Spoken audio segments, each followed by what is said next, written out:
ಧರ್ಮಸ್ಥಳ ವಿಚಾರವಾಗಿ BJP JDS ಆಯಿತು, ಈಗ ಕಾಂಗ್ರೆಸ್ನಿಂದಲೂ ಕೂಡ ಯಾತ್ರೆ ಆರಂಭ ಆಗಿರ್ತಕ್ಕಂಥದ್ದು. ಮೈಸೂರಿನ ಚಾಮರಾಜ ಕ್ಷೇತ್ರದ ಶಾಸಕರಾಗಿರ್ತಕ್ಕಂಥ ಹರೀಶ್ ಗೌಡ ನೇತೃತ್ವದಲ್ಲಿ ಇವತ್ತು 30ಕ್ಕೂ ಹೆಚ್ಚು ಬಸ್ಗಳ ಮೂಲಕ ಒಂದು ಕಾರ್ಯಕರ್ತರನ್ನು ಧರ್ಮಸ್ಥಳ ಯಾತ್ರೆಗೆ ಕೊಂಡೊಯ್ತಾ ಇರ್ತಕ್ಕಂಥದ್ದು. ಯಾತ್ರೆಗೆ ಚಾಲನೆಯನ್ನು ಕೊಟ್ಟಿರ್ತಕ್ಕಂಥ ಹಿರಿಯ ಶಾಸಕರಾದಂತಹ ತನ್ವೀರ್ ಸೇಠ್ ಅವರನ್ನು ಒಟ್ಟಿಗಿದ್ದಾರೆ. ಸರ್, ಈ ಹಿಂದೆ ಬಿಜೆಪಿ ಹಾಗೂ JDS ಅವರು ಯಾತ್ರೆ ಮಾಡಿದಂಥ ಸಂದರ್ಭದಲ್ಲಿ ನೀವೇ ಕೂಡ ಟೀಕಿಸಿದ್ರಿ ರಾಜಕೀಯ ಯಾತ್ರೆ ಅಂತ. ನೀವು ಯಾವ ಯಾತ್ರೆಯನ್ನು ಮಾಡ್ತಾ ಇದ್ದೀರಿ ಇವತ್ತು? ನೋಡಿ, ಭಕ್ತಾದಿಗಳು ಯಾವ ಪಕ್ಷದವರು ಅಂತ ಯಾರಿಗೂ ಹೇಳಲ್ಲ. ನಮ್ಮ ಪಕ್ಷದಲ್ಲೂ ಭಕ್ತಾದಿಗಳಿದ್ದಾರೆ.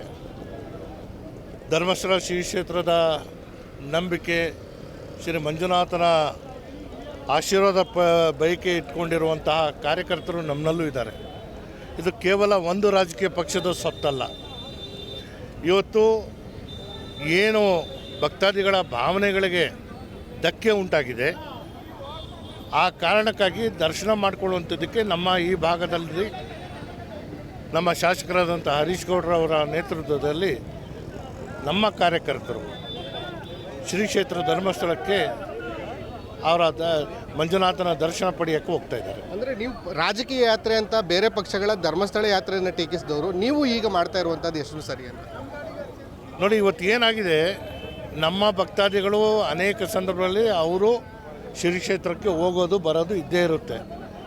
ಆದರೆ ಜನರಿಗೆ ನಮ್ಮ ಕಾರ್ಯಕರ್ತರು ಕೂಡ ಭಕ್ತಾದಿಗಳಿದ್ದಾರೆ ಅನ್ನೋದನ್ನು ತೋರುವಂಥದ್ದಕ್ಕೆ ಇದಾಗಲೇಬೇಕಾಗಿತ್ತು. ಸರ್, ಈಗ ಷಡ್ಯಂತ್ರ ನಡೆದಿದೆ ಅನ್ನುವಂಥದ್ದು ನಿಮ್ಮ ವಾದ ಕೂಡ. ನೋಡಿ, ಯಾವಾಗ ಒಂದು ಸಮಸ್ಯೆ ನಮ್ಮ ಮುಂದೆ ಬರುತ್ತೆ, ಜನರಿಂದ ಆಯ್ಕೆ ಆದಂಥ ಸರ್ಕಾರ ಒಂದು ನಿರ್ಧಾರ ಮಾಡಿ ಈಗಾಗಲೇ SITನ ತನಿಖೆಗೆ ಆದೇಶ ಮಾಡಿದೆ. ಆ ಸಂದರ್ಭದಲ್ಲಿ ಎಲ್ಲರೂ ಸ್ವಾಗತ ಮಾಡಿದಂಥವರು ಕೂಡ ಇವತ್ತು ಅವರೇ ಅಪಸ್ವರ ಎತ್ತಾ ಇರುವಂಥದ್ದು. ನಾನು ಈ ಹಿಂದೆ ಕೂಡ ನಾನು ಮಾತಾಡುವಂಥ ಸಂದರ್ಭದಲ್ಲಿ ಮುಸುಕ್ದಾರಿ ಯಾರು, ಅವನ ಹಿನ್ನೆಲೆ ಏನು, ಅವನು ಈಗಾಗಲೇ ಹೇಳಿರುವಂಥ ಅನೇಕ ಹೆಸರುಗಳನ್ನ ಅದು ತನಿಖೆಗೆ ಒಳಗಾಗಬೇಕು. ಸತ್ಯ ಸಂಗತಿಗಳು ಈ ರಾಜ್ಯದ ಜನರಿಗೆ ತಿಳಿಸುವಂಥ ಕೆಲಸ ಆಗಬೇಕು ಅನ್ನೋದು ನನ್ನ ಆಗ್ರಹ ಕೂಡ. ಸರ್, ಈಗ SIT ರಚನೆ ಮಾಡಿದಾಗ ಸ್ವಾಗತಿಸಿದವರು ಇದೀಗ ಕಾಂಗ್ರೆಸ್ SIT ರಚನೆ ಮಾಡಿದ್ರಿಂದಲೇ ಈ ಒಂದು ಕಳಂಕ ಆಗಿದೆ ಧರ್ಮಸ್ಥಳಕ್ಕೆ ಅನ್ನುವಂಥ ಅಪಪ್ರಚಾರಗಳು.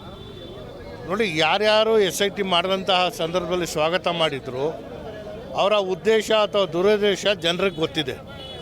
ಅವರೇ ಸ್ವಾಗತ ಮಾಡಿ ಇವತ್ತು ಅಪಸ್ವರ ಎತ್ತಾ ಇರುವಂಥದ್ದು ಸತ್ಯ ಹೊರಗೆ ಬರೋಕ್ಕೆ ಇವರು ಯಾರಿಗೂ ಇಷ್ಟ ಇಲ್ಲ. ಹಾಗಾಗಿ ನಾನು ಆಗ್ರಹಿಸುವಂಥದ್ದು SIT ತನ್ನ ಪೂರ್ಣ ಪ್ರಮಾಣದ ವರದಿ ಅಥವಾ ಮಧ್ಯಂತರ ವರದಿ ಶೀಘ್ರದಲ್ಲೇ ಜನರಿಗೆ ತಿಳಿಸುವಂಥದ್ದಕ್ಕೆ ಹೊರಗೆ ಬಿಡಬೇಕು. ಈಗ ಬಿಜೆಪಿ JDS ಅವರು ಮಾಡ್ತಾ ಇದ್ರು ಸರ್, ಕಾಂಗ್ರೆಸ್ಸನ್ನು ಗುರಿಯಾಗಿಸಿಕೊಂಡು ಧರ್ಮಸ್ಥಳ ಯಾತ್ರೆಯನ್ನು ಮಾಡ್ತಾ ಇದ್ರು. ಅವರಿಗೆ ಟಾಂಗ್ ಕೊಡುವಂಥ ನಿಟ್ಟಿನಲ್ಲಿ ಪರ್ಯಾಯ ಯಾತ್ರೆ ಇದು ಅಂತ ನಾವು ಯಾರಿಗೂ ಸರಿಸಾಟಿಯಾಗಿ ನಡೆಯೋದಲ್ಲ. ನಾವು ಏನಿದ್ದೀವಿ ಅನ್ನೋದು ಜನರಿಗೆ ಗೊತ್ತಿದೆ. ಆ ಕಾರಣಕ್ಕಾಗಿಯೇ 138 ಸ್ಥಾನಗಳು ನಮಗೆ ಗೆಲ್ಲಿಸ್ಕೊಟ್ಟಿರುವಂಥ ಜನರ ಭಾವನೆಗಳಿಗೆ ಮುಂದಿಟ್ಕೊಂಡು ನಾವು ಆ ಭಾವನೆಗೆ ತಕ್ಕಂತೆ ಸ್ಪಂದಿಸುವಂಥ ಕೆಲಸ ಇವತ್ತು ಕಾಂಗ್ರೆಸ್ ಮಾಡ್ತಾ ಇರೋದು. ಸರ್, ಈಗ ಧರ್ಮಸ್ಥಳದ ವಿರುದ್ಧ ಷಡ್ಯಂತ್ರವನ್ನು ರೂಪಿಸುವಂಥ ನಿಟ್ಟಿನಲ್ಲಿ ವಿದೇಶದಿಂದ ಕೆಲವು ವ್ಯಕ್ತಿಗಳಿಗೆ ಹಣ ಬಂದಿದೆ, NIA ತನಿಖೆ ಆಗಬೇಕು ಅಂತೇಳಿ ಬಿಜೆಪಿ ಹೊಸ ಒಂದು ಅಸ್ತ್ರವನ್ನು ಮಾಡ್ತಾ ಇರ್ತಕ್ಕಂಥದ್ದು. ನೋಡಿ, ಯಾವ್ಯಾವ ಸಂದರ್ಭದಲ್ಲಿ ಯಾವ್ಯಾವ ಅಸ್ತ್ರಗಳನ್ನ ಅವರು ಬಳಕೆ ಮಾಡ್ತಾರೆ ಅನ್ನೋದು ನನಗೆ ಗೊತ್ತಿಲ್ಲ. ಆದರೆ ಒಂದು, ವಿದೇಶದಿಂದ ಬರುವ ಹಣ ಯಾವುದೇ ಸಂದರ್ಭಕ್ಕೂ ರಾಜ್ಯಕ್ಕೆ ಬರಲ್ಲ. ಅದು ಕೇಂದ್ರ ಸರ್ಕಾರದ ಮೂಲಕವೇ ಬರಬೇಕಾಗಿರುವಂಥದ್ದು. ಇವತ್ತು ಯಾರು ಆರೋಪ ಮಾಡ್ತಾಯಿದ್ದಾರೆ ಅವ್ರದ್ದೇ ಸರ್ಕಾರ ಇದೆ. ಇದು ಸತ್ಯ ಸಂಗತಿಗಳು ಅವರಿಂದನೇ ಬರಲಿ ನಮಗೆ. ಸರ್, ಇದನ್ನು ಹೊರತುಪಡಿಸಿ ಸರ್, ರಾಜಣ್ಣ ಅವರು ಅಸಮಾಧಾನಗೊಂಡಿದ್ದಾರೆ, ಬಿಜೆಪಿ ಕದ ತಟ್ಟಿದ್ದಾರೆ ಅನ್ನುವಂಥ ಮಾತುಗಳು ಹರಿದಾಡ್ತದೆ. ರಾಜಣ್ಣವರು ನಮ್ಮ ಪಕ್ಷದ ಹಿರಿಯ ಶಾಸಕರು, ಕಾಂಗ್ರೆಸ್ ಪಕ್ಷದಿಂದನೇ ಆಯ್ಕೆ ಆಗಿರೋದು. ಇವತ್ತು ಪಕ್ಷಾಂತರ ಕಾಯ್ದೆ ನಮ್ಮ ಮುಂದೆ ಇದೆ. ಅವರು ಒಂಟಿಯಾಗಿ ಹೋದರೆ ಅವರು ಶಾಸಕರಾಗಿ ಉಳಿಯಲ್ಲ, ಅದು ಅವ್ರಿಗೂ ಗೊತ್ತಿದೆ. ಅವರು ಸಚಿವರಾಗಿದ್ದರು, ಕಾರಣಗಳಿಂದ ಅವ್ರಿಗೆ ಸಚಿವ ಸ್ಥಾನ ಕೈ ತಪ್ಪೋಗಿದೆ. ಹಾಗಂತ ಹೇಳಿ ಅವ್ರಿಗೆ ಅಸಮಾಧಾನ ಇಲ್ಲ ಅಂತಲೂ ಹೇಳಲ್ಲ. ಅವ್ರಿಗೆ ಅವಕಾಶ ಸಿಕ್ಕಿತ್ತು, ಸಚಿವರಾಗಿದ್ದರು. ಅವಕಾಶದಿಂದ ವಂಚಿತರಾಗಿರುವಂಥ ಅನೇಕ ಹಿರಿಯ ಶಾಸಕರು ನಮ್ಮಲ್ಲಿ ಇನ್ನೂ ಇದ್ದಾರೆ. ಸೊ ಹಾಗಾಗಿ ಯಾವುದೇ ಊಹಾಪೋಹಗಳಿಗೆ ತಲೆ ಕೊಡೋದು ಬೇಡಿ. ರಾಜಣ್ಣ ನಮ್ಮ ಪಕ್ಷದ ಹಿರಿಯ ನಾಯಕರು ಪಕ್ಷದಲ್ಲೇ ಇದ್ದಾರೆ. ಅಂದರೆ ಅವರ ಅಸಮಾಧಾನ ಒಂದು ರೀತಿ ಸರಿ ಅನಿಸುತ್ತೆ ಸರ್ ನಿಮಗೆ? ಯಾಕಂದರೆ ನೀವು ಕೂಡ ಹಿರಿಯ ಶಾಸಕರು, ಸಾಕಷ್ಟು ಬಾರಿ ನಾನು ಸನ್ಯಾಸಿ ಅಲ್ಲ, ಅಧಿಕಾರ ನನಗೂ ಬೇಕು ಅನ್ನುವಂಥದ್ದು ಓಪನ್ ಆಗಿ ಹೇಳ್ಕೊಂಡಿದ್ರಿ. ಅವರ ಒಂದು ಇದು ಅಸಮಾಧಾನಕ್ಕೆ ನೀವು ಕೂಡ ಧ್ವನಿಗೂಡಿಸ್ತೀರಾ ಅಂತ? ನೋಡಿ, ರಾಜಣ್ಣ ಅವರು ಅಧಿಕಾರ ಅನುಭವಿಸಿರೋರು, ಅಧಿಕಾರದಲ್ಲಿ ಇಲ್ಲದೇ ಇದ್ದವರು ಅವ್ರಿಗಿಂತ ಜಾಸ್ತಿ ಅಸಮಾಧಾನ ಹೊಂದ್ಕೊಂಡಿದ್ದಾರೆ. ನಾವು ಸಹಿಸ್ಕೊಂಡು ಹೋಗ್ತಾ ಇದ್ದೀವಿ, ಅವರು ತಾಳ್ಮೆಯಿಂದ ಇರಲಿ ಅಂತ ನಾನು. ಇದಿಷ್ಟು ಕಾಂಗ್ರೆಸ್ನ ಹಿರಿಯ ಶಾಸಕರಾಗಿರ್ತಕ್ಕಂತಹ ತನ್ವೀರ್ ಸೇಠ್ ಅವರ ಮಾತಾಗಿರ್ತಕ್ಕಂತಹದ್ದು.